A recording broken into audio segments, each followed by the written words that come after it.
வார்த்தையை வாசித்து கொஞ்ச நேரம் ஜபத்துல தரித்திருந்து இந்த திருவிருந்த ஆராதனையில நாம் கலந்து கொள்வோம்.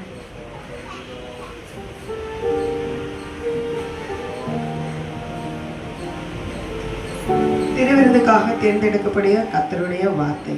கர்த்தராகிய காட்டி கொடுக்கப்பட்ட அன்று ராத்திரியிலே அப்பத்தை எடுத்து ஸ்தோத்திரம் பண்ணி அதை பிட்டு, நீங்கள் வாங்கி புசியுங்கள், இது உங்களுக்காக பிற்கப்படுகிற என்னுடைய சரீரமா இருக்கிறது, என்னை நினைவு கூறும்படி இதை செய்யுங்கள் என்றார்.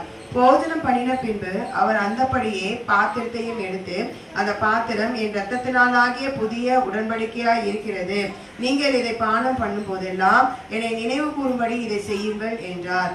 ஆகையால் நீங்கள் இந்த அப்பத்தை புசித்து இந்த பாத்திரத்தில் பானம் பண்ணும் போதெல்லாம் கர்த்தர் வருமளவும் அவருடைய மரணத்தை தெரிவிக்கிறீர்கள்.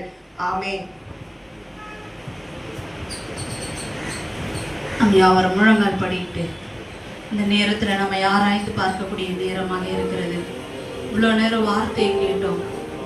வார்த்தை உள்ளத்துல கிரியை செய்திருக்குமாக முழங்கால் படிட்டு இந்த நேரத்துல தேவனிடத்துல நம்முடைய ஆவி, ஆத்மா, சரீரம் முழுவதையும் இந்த நேரத்துல நம்ம